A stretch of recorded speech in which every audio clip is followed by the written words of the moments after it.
guys, papakita ko lang sa inyo at dumating na rin yung aming na-order na lagay ng kanyang mga libro, mga notebook sa aking pamangkin. At coming soon kasi nandito na siya sa Germany. So, unboxing natin yan. So, ayan na siya guys. So, i-ano natin yan. Ano ba tawag doon?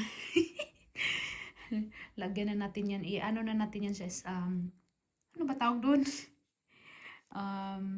Assemble. So guys, ito yung manual niya guys, paano gagawin.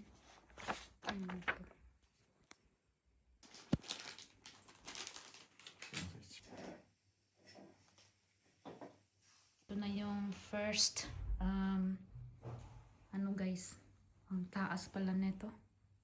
Gibt's noch mal eine Schraube? 1, 2, 3.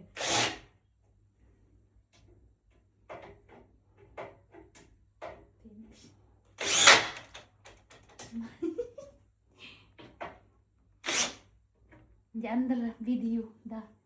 So yan na nga siya guys. Meron na siyang lagay ng kanyang mga notebook.